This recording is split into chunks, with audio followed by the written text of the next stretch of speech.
You're live now, Joe. Hello.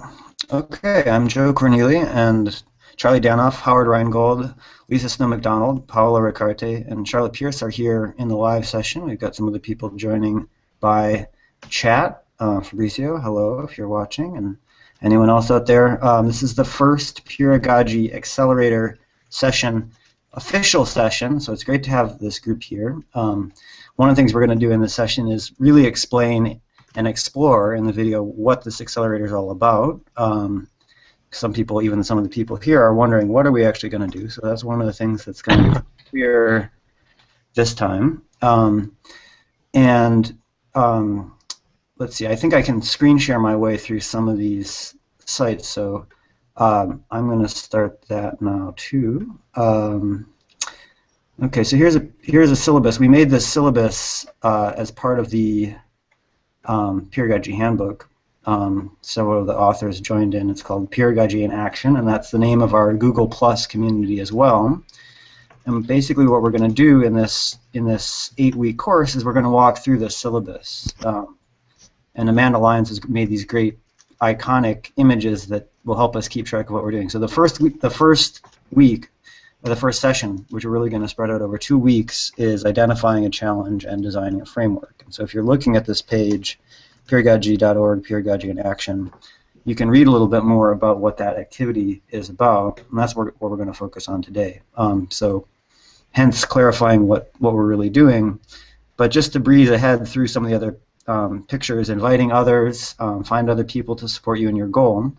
Basically the hope is that each person participating in this accelerator will be representing some project, and that they can invite other people to join them and help support them on their activities. So there's going to be an outreach component. Again, that will be for a couple weeks, and we'll do some structured exercises for reflecting on how all these things are going. So we're going to very much take our time and do this gently or whatever. Next section, let's see, this would be weeks 6 and 7. Working in teams. Did I have that right? 1, 2, 3, 4, 5, 6. No, it's 5 and 6. Anyway, something like that. Working in teams. Solidify your work plan and learning strategy with concrete measures for success can move your project forward significantly. So really this is about building a great project plan, and some of that will be developed during the course of this accelerator, and some of it will be developed after. And the last bit is sharing back, and that's important. So some of the things that we're going to make now may wind up in the next version of the Peeragogy handbook.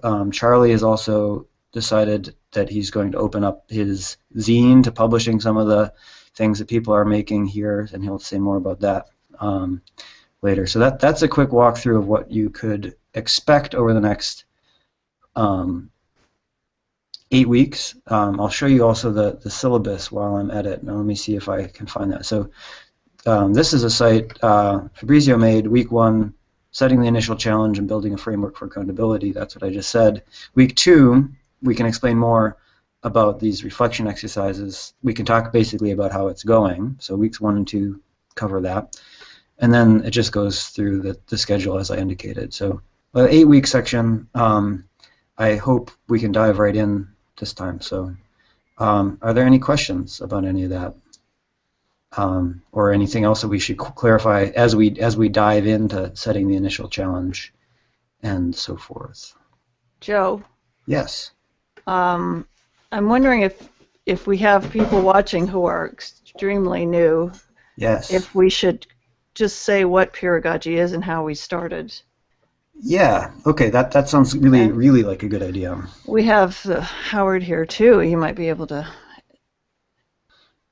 Yep. So yeah. So that's a good idea. Let's and maybe explain why out of how we started.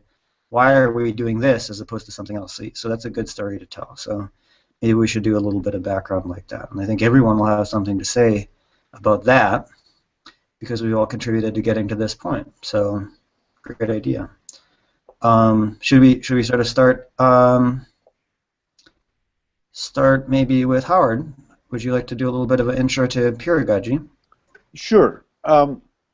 This is something that I've been thinking about for a while as an educator using the assets of the web to encourage student empowerment, the thought occurred to me that the ultimate in student empowerment would be to do away with the teacher entirely. What if a group of people want to learn something? I know that there are a lot of individual learners online who use Wikipedia and Google and YouTube and other assets to learn things on our own. What if a group of people want to learn a subject? How do they go about doing that? How do they find the resources and qualify those resources and organize them? And what technologies do they use? And what learning activities might they use? So I proposed this when I gave an invited lecture at UC Berkeley, the Regents Lecture. And it's interesting what happened. What followed was that we had a series of meetings with graduate students and faculty face-to-face at Berkeley, but we also had my laptop on the table open to anybody who wanted to join. And over the next few weeks, a group coalesced, and mostly the people who had met face-to-face dropped out, and a core group of folks that some of whom you see here today joined, and it actually became an exercise in peeragogy. How do we organize ourselves? What technologies do we use? What kind of workflow do we use? And it succeeded. We've got the Peeragogy handbook, and although I initiated the project, I really dropped out of being the leader, and leadership has been very distributed since then, and Joe's done a great job organizing a lot of stuff, and I know that Charlotte organizes weekly hangouts, so there is a community that is continuing this beyond the initial handbook, and the Accelerator is the next step, so maybe somebody else should talk about that. Thank you. Yeah, I think, I don't know if it was conceived in that bar in where we in Wilmette, Charlie, but certainly Charlie would be a good person to talk about the Accelerator, because I think he's been the head of that. Thank you, Joe. Thank you, Howard, for that lovely overview. The Accelerator has been, with the at the session, Howard, the Regents lecture, and then the follow-up, that sort of how can peers learn together and what are the steps involved in that, coalesced into the Peeragogy handbook, which you can read at peeragogy.org, Peeragogy.org, and you can also find on Amazon. And it's free. You can download the PDF for free if you want, and it's also free as in copyright. It's all dedicated to the public domain. Or you can buy a paperback on Amazon. And then, so that was the sort of, in some senses, theoretical, in some senses, just recording what had happened, and some senses philosophical about how peers can learn together, how they've learned together for a long time, and how they can learn together now with the current technologies. And then the Accelerator is sort of our attempt to, we've attempted putting peeragogy into practice, in action, as we say, many times.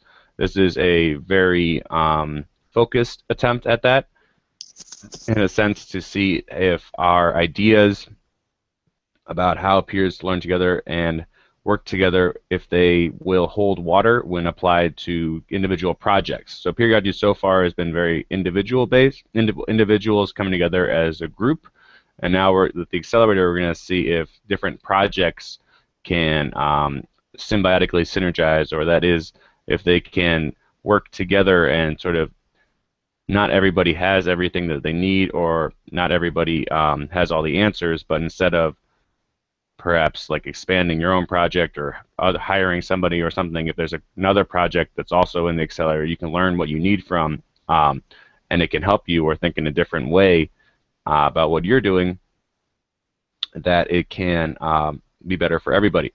So in some ways it's like a startup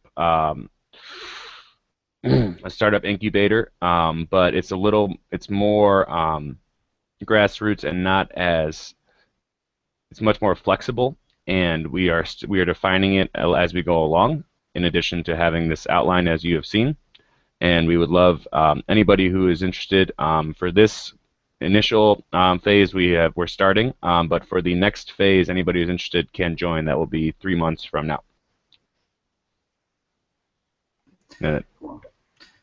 Thanks. And Paula, maybe you could say a little bit, if you'd be willing to, about the manifesto, since you spearheaded the creation of that. And then maybe Charlotte, since you invited us all to comment on this, maybe you can close out the panel discussion and see if we've satisfactorily answered your wishes. So Paula, are you willing to introduce the manifesto and kind of the future of peeragogy? Can you do it? Thanks, Joe. Well, we've been trying to be more explicit about the things that we believe and our main thoughts about how we think we should work together. So we decided to write this manifesto with our motives, our challenges, our goals, trying to define the verbs that best describe our community of learners, of co-learners. So in this manifesto, we are trying to be more explicit about the way we think pedagogy should work as a strategy or philosophy of working together.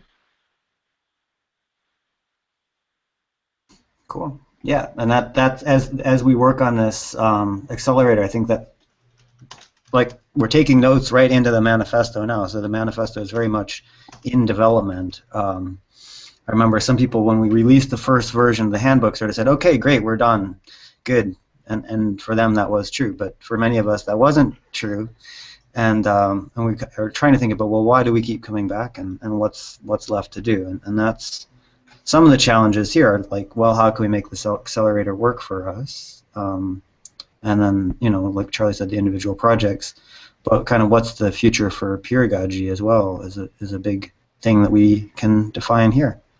So, okay, Howard's come and gone and back. Charlotte, do you have any other comments now that we've gone through that? Yeah, I mean, I just think for new people, it's kind of it's a big hot mess, and you have to kind of embrace that. But there is sense making going on in peeragogy all the time. Joe, you want to mute yourself? Or? Oh, right, sure, yeah. It's the typing.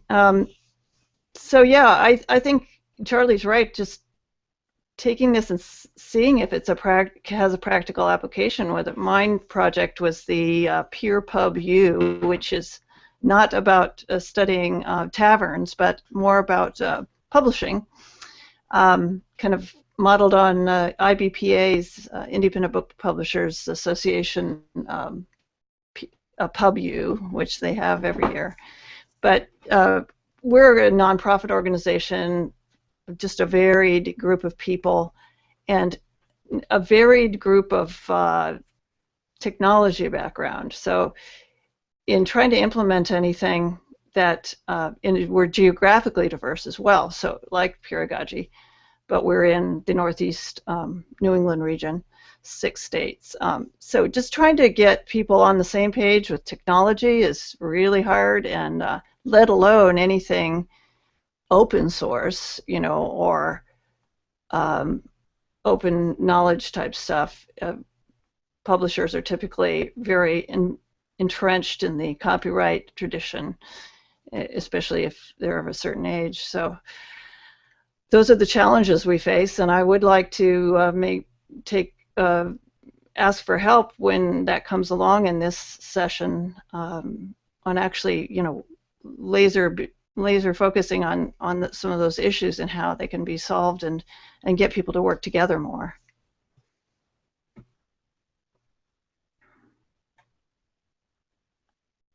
Yeah, those are absolutely spot on kinds of reflections. I think when we're saying identify the initial challenge, we should probably repeat the initial challenge 5 or 6 times each of us, I think, to really get it set into our minds, like what's the problem we're trying to solve. I was talking to my sister yesterday, whose problem is it?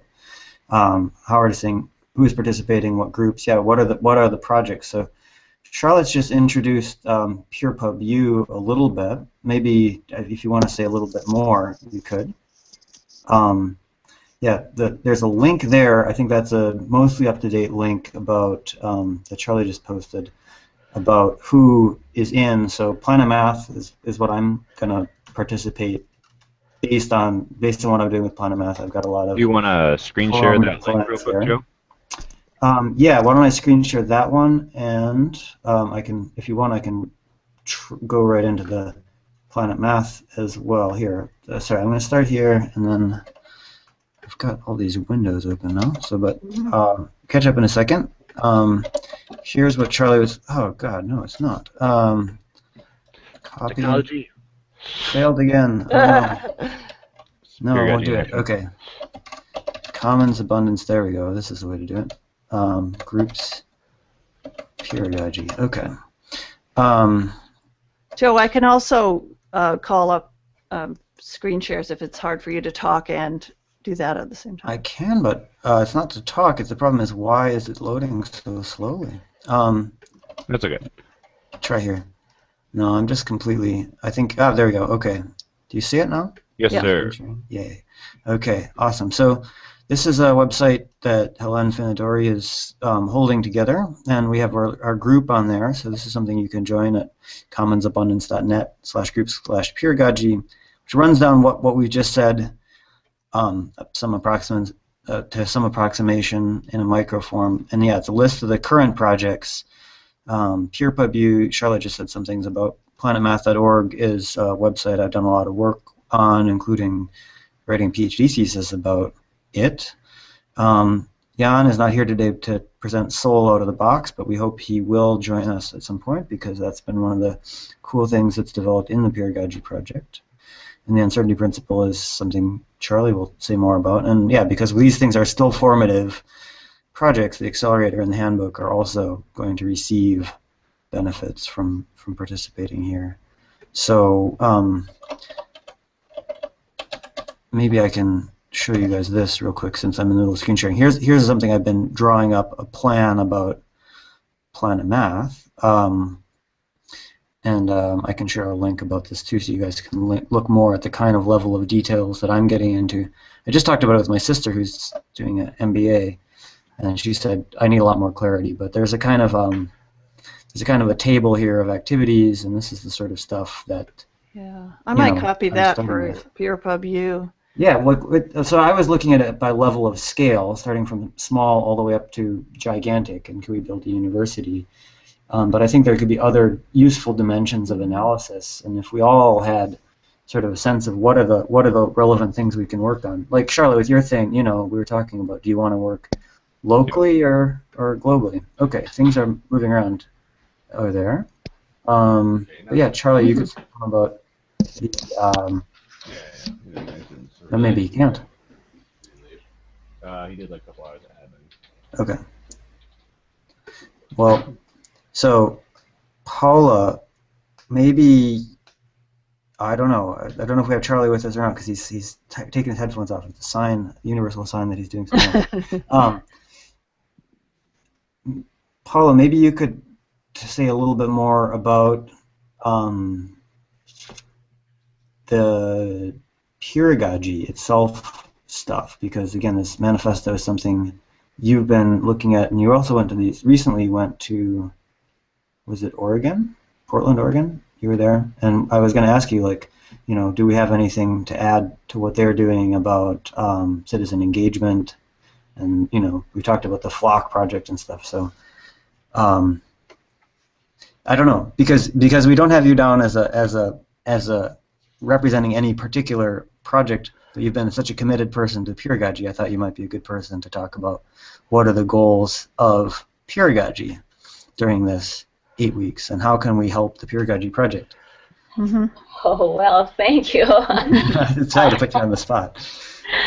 Well, I think we were talking at the course that I attended in Oregon that we usually need to be clear about our small targets and big targets. And I think that we've been working these 2 years in our small and big targets. Our small target maybe writing the manifesto together, defining which are our goals and our values, and defining methods and strategies to work together as a group. But also, I think we have a big target, and that big target is, if I may use the verbs that we are making explicit in our manifesto, disrupting the view about learning, motivate people to learn in a different way, doing research and implementing that way of view learning as a social process, and trying to amplify this view among peoples in different ways and different spheres, because we are trying to make sure that people understand that learning, social learning, is not only a thing of formal learning environments, but mainly informal learning environments.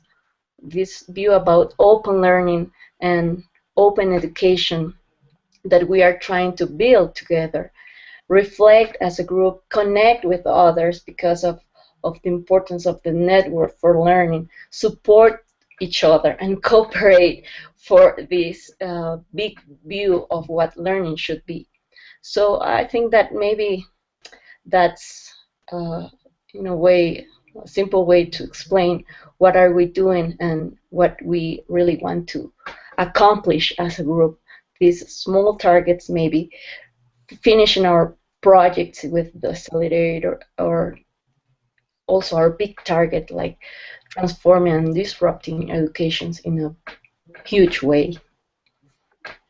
It reminds me of another project that I've been involved with, and actually for years, and we've all been very interested in transforming mathematics and blah blah blah. But one thing that there isn't a place to go to do that. There's not like I'm going to go to the place where you do that now, and then I'm going to do that. I think that's something we could potentially start to build for Peeragogy, is the place where you go to do it. So yeah, there's lots of other orgs, as you said, that we could network with, and there's a list of them somewhere here on this page. Yeah, precedents. So Sailor, P2PU, the Open University, Free Knowledge Institute, working groups, University of People, lots of different organizations, some more formal, some more informal, who are doing things kind of like what we're doing, but they're all doing them separately. So I wonder to what extent we can connect. So, okay, that's a good outlook for Peeragogy itself. I don't know, Charlie, if you can hear us. Why not try to organize a hangout sometime of people from each of those? That's a great idea. And there should be other. We should organize try to find circulate this list. For example, on the mailing list we can, and see who else would like to join. Charlie, are you with us today? This is a big question of the day. Can't hear you though. Sorry, I need to get distracted, but school resuming. I need to get back. But do you want me to do a quick overview on uncertainty principle, or yeah, if you have a moment, please do. Okay. Yeah. So the Uncertainty Principle is a bi-monthly zine and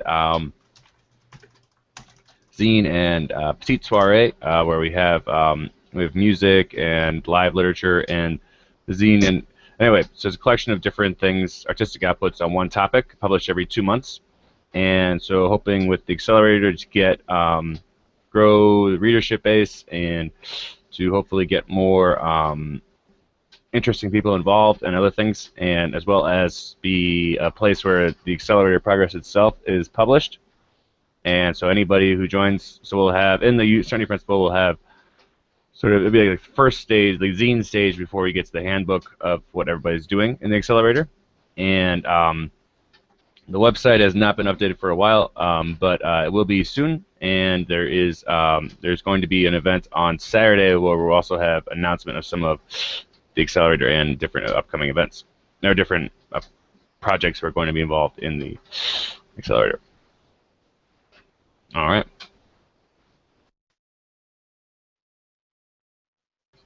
And then, yeah. So, Joe, do you have any questions on that, Joe? If that's unclear to anybody, let me know.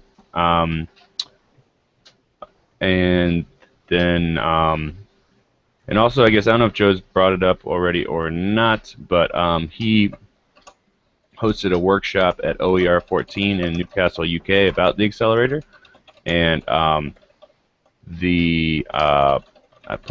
was also a paper that was written about how we're going to do this. So I'll put links to both of those on the event page, and you can see those also for more insight. That's not necessary by any means. That's a very specific drill down, but yeah. Mm-hmm. Okay, so yeah, Charlie, I don't know if you're then going to have to run off. That's okay, but yeah, basically the next step, I think, is to work through this first bit of the syllabus. We've introduced the projects. Now the question is, and this is very much a kind of test, doing our tests on ourselves. Can this this activity that we've discussed, can it help our things? So, like Paula, I think we're all more than happy to contribute to helping the Peeragogy version of this, and to nominate you to lead it. Of course, we're more than happy to nominate you to lead it if you're willing to accept. But the question is then, what can we do during the next couple of weeks to contribute to a sketch of this in the case of Peeragogy, in the case of IPNE, in the case of Planet Math, in the case of the uncertainty principle, or whatever else. And Howard's just given a good idea about, something we could do as a plan for the work. So like one of the culminating things of this 8-week session could be we do all the outreach to these other orgs, including the ones listed there, and try to have a hangout with them. And so that could be kind of a final kind of party, let's say, a celebration of Peeragogy at the end of 8 weeks with these other folks. So that would be pretty cool. And of course, Howard, you'd be definitely invited to come to that too. So you could see you could test for yourself if we've built something during these 8 weeks that is exciting. So that would be an interesting one. Do you want to on screen share, Joe, or do you? Yeah, I'm showing this just to remind everyone. But if you're looking at it on your own browser, I'm happy. Well, no, it's good for the recording because then people who are dropping in can see. Yeah, they've seen me before, so. But yeah, this is they should take a look at this cool graphic. But yeah, But I'm having deja vu. It may be because Howard's here, but a lot of this stuff sounds so familiar from Think No Tools and. Like the recap and the people leading their own sessions and things like that. So, just having a great. Well, so maybe because Howard is specifically because Howard is here, we should brainstorm a bit more about the Peeragogy angle and what else do you think we could accomplish? I mean, the thing I've sketched in here, I don't know how much I've hyped it to the mailing list or whatever, but I've certainly been hyping to myself, and you maybe saw it in my Planet Math plan, this idea that in some number of years, don't know, by 2018, we could build a new university. So build a GNU university, a global new university to make a degree-granting program focused on free culture. And there are things like the European Graduate School, which show that you can make a new kind of university program. That one's focused on philosophy. But I think that's an interesting long-term goal for the project, to actually make a place where you could really get a master's degree in free open culture, making, or Peeragogy, or whatever you wanted. So, yeah, GNU University. But that's a long-term thing. Is it important to get the degree? I mean, is it the degree or the knowledge or the ability to run a project? I mean, what is to do a successful project? It's well, there's other. So the point is that there are other places, say like this, what we're doing now informally, where you can do the informal stuff, and there's P2PU where you can do the informal stuff. But there's very limited success for any place where you could get an actual degree. So I don't know. I'm not sure if it's important or not, but I think I could imagine it being important. Yeah, I'm not challenging it. I mean, I think it's valuable in attracting people if they feel like they're going to get a reward or a credential sometimes. I mean, yeah. Yeah, I mean, I remember not so long ago, my dad said, you have to go to college. I really didn't want to, but my dad basically forced me to. So there's a lot of, not peer pressure, but parental pressure to go to college. And I think if we could sort of help students who are excited by free open stuff do that in a way where their parents would find it acceptable, and they would also find it exciting, that would be pretty cool. Maybe there's a way to get a degree or confer a degree that's different and new and that empowers people and inspires them. Yeah. I have a suggestion. There's a program at Stanford called Learning Design Technology that's a part of the Department of Education, and I often get LDT students in my classes, and they're interested in innovation. I wonder whether it might be interesting to reach out to them and see if we might do a hangout about peeragogy with them. That's, we kind of present what it is and do questions and answers and see if we might be able to get some of them involved in a project. Because I think that the first steps towards this is to try to get the people who are in education schools involved, or at least aware. Yeah, it's cool. My sister's at Stanford in the MBA program. It's conceivable I could get her to join that if there was a angle, because I've tried to discuss with her some of this stuff. She's very busy though, trying to graduate, so we'll see. But yeah, well, we should. If you will remind me of this in September when I'm back on campus, I will see if I can talk to someone from LDT about it. Okay, in September, yeah. She will probably be in. I think she's going to be in Taiwan or Seattle or someplace by then. So, but yeah, we can definitely make that happen. And we also have our contact, David Preston, in the high school realm, and also in higher education. Isn't he consulting for some? Well, and that's another idea for maybe do a hangout for high school teachers. There's not. David Preston is great. There are some others as well that I have discovered from my DML interviews that I would be happy to contact and see if they're interested. Don Wettrick in Indiana is fantastic. He does a what do you want to study class in which people come up with their own projects. So he would be good. Yeah, so, maybe these little focused hangouts for different communities is one way to get started on that.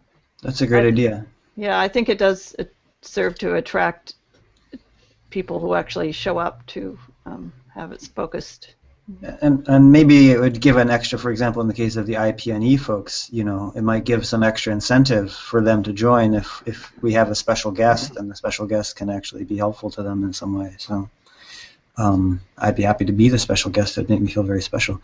You are special. But hey, I want to show you guys this thing, which is in Peeragogy in action, the Google Community Way. My sister was telling me about this thing called a pedal model, and I thought it was amazing that there's this other group. They're saying they're trying to build a lifelong learning network for entrepreneurs, and so it's like they've really already done our homework for us if we were entrepreneurs, because they created this flower model. Let's see if I can find the actual image here. Yeah, so they created this model, and imagine putting Peeragogy in the middle. So we've got Mozilla over here, these corporate training things over there, Kaplan over here, adult learning skills over there, and then these institutions over here. I think we're right in the middle of that same diagram that they already made about this other startup thing.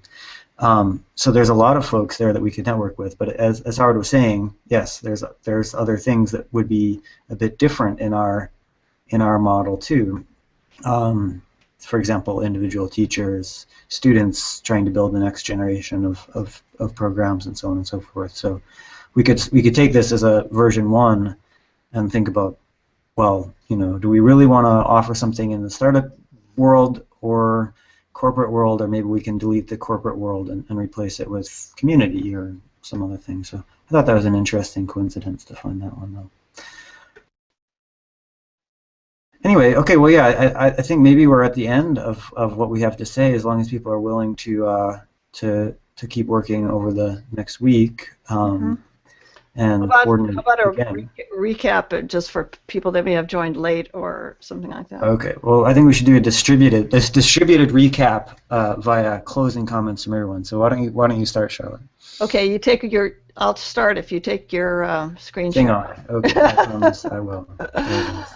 All right. So we're starting a 3-month session, as I understand it, to explore ways of bringing pedagogy into practical use. And my project that I'm bringing to the table is the Independent Publishers of New England. It's a regional organization, nonprofit organization that has experienced some bumps and fits and starts lately, but is a very dynamic and growing organization, distributed wide geographical range, and I'm interested in exploring how pedagogy could be applied, the patterns particularly, and engaging the people in the organization to be more collaborative and help each other learn about publishing, which is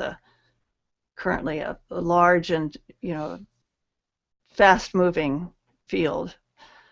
So I'm hoping to make some progress in that endeavor. I'm currently the co-president of the organization.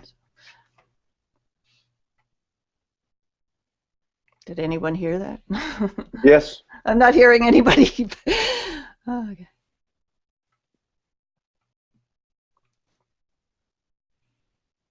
I'm muted. I think you're not hearing us talking back because we're in silent celebration because we were muted, but yes.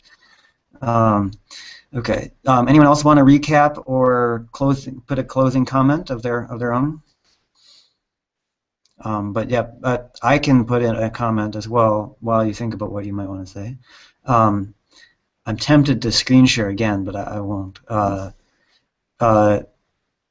Paula was asking in the chat, how are we going to manage the next meeting? So it's really based on a review of what everyone's hopefully going to be doing for their homework this week. And the review is 5 steps.